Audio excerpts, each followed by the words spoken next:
I was part of an interesting discussion earlier today when we were talking about, among other things, artificial intelligence or AI. And one of the comments that was made was, before I spend so much of my time experimenting with and creating chatbots and GPTs and what any other LLM might be calling these special custom tools that we're able to build these days, I have to ask myself the question, why? Well, let's talk about that. Well, welcome to Legal Marketing Minutes, where I share short bursts of current marketing news and advice. I'm your host, Nancy Myrland. If we haven't met, I'm a marketing and business development advisor, and I specialize in content, social, and digital media for lawyers and legal marketers. Your time is valuable, so let's get started, okay?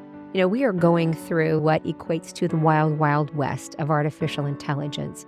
AI is decades old. Generative AI, also known as Gen AI, is pretty new. Just a year ago, on November 30th of 2022, ChatGPT was launched, and all of a sudden it became all the rage because it became the everyday person, like me, for example. We didn't have to be coders. We didn't have to be scientists. We didn't have to understand how to write in code. It became a tool that anybody could use because anybody could type a question or a query into ChatGPT and get an answer. So it has become quite simple to use. And what we've also seen happen is that there are others who are also in this game. I mean, ChatGPT is owned by OpenAI, Sam Altman as CEO, but Google's very much in the game and just had big announcements. And then we have Anthropic with Claude AI, and there are others. So there is no shortage of large language models and generative AI tools. But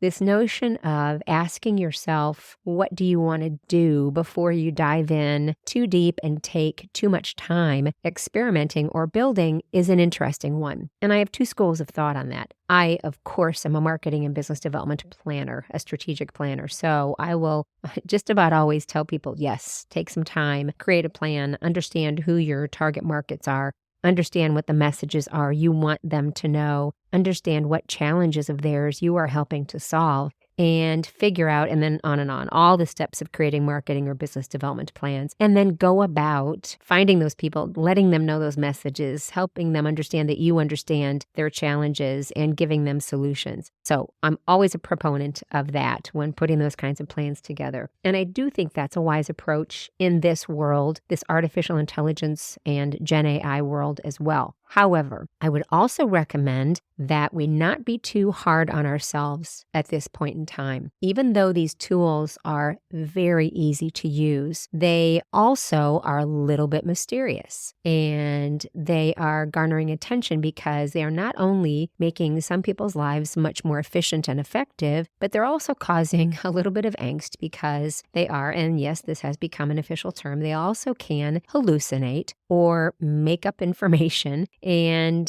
so we have to be very careful about what the output is. And we have to treat it as an assistant and look over and review everything that's coming out of it to make sure, because your personal brand is at stake. And oftentimes your firm's brands are at stake too, if you publish something, if you use some kind of intelligence that is not accurate. So I do think that we are in a time when there's so much going on and so many new developments almost, and I've been taking a deep dive since ChatGPT launched, taking a deep dive into artificial intelligence and generative AI, and now general intelligence, artificial general intelligence, which gets even closer to how the human brain thinks. So it's sort of the next step in this evolution. But that's another conversation for another day. But what I would recommend is that we not be too hard on ourselves to say, this is what you definitely need to have in mind before you go in and start messing with this tool today. I think having a basic understanding of how all of this is structured and what it can and can't do and how to even think about it or dream about it or know what to be concerned about is what is really critical right now. And if you don't have that plan in place, don't worry about that so much right now, because I think what's important is that we are all learning this together.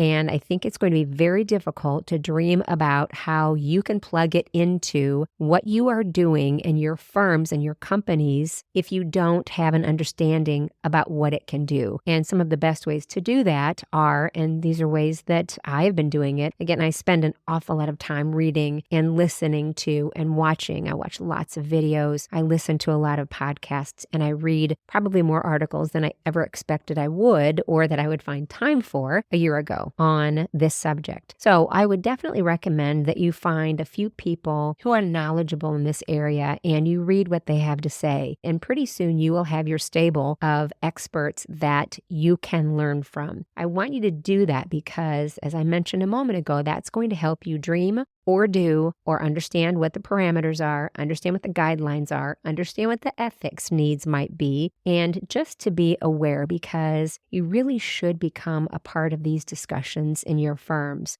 And trust me, there are very few people in your firm that are light years ahead of everyone else. There might be an advisory team that has been formed, and I would recommend that firms do that so that there are people who are diving deep. And that probably, and we don't have to go into that today so much as to say, that should include people from different disciplines within a firm because it isn't just owned by one department, not marketing, not IT, not HR. It is all of those people gathering around a virtual table together, if you will. But yes, I think you should take the time to learn what you can and to understand how it feels to operate within the world of these Gen AI tools. And again, please keep in mind, they are put together to be very simple so that you can write your question inside of it. Of course, don't put any confidential client information in it or firm information. Or now with speaking capabilities, you can also speak and ask it questions. So they're making it very easy. The platforms are not fancy. They're not frilly. They are meant for you to input your prompt or your question or your challenge or whatever it is you are asking and for the output to come back to you in a very simple manner. So this is a really good time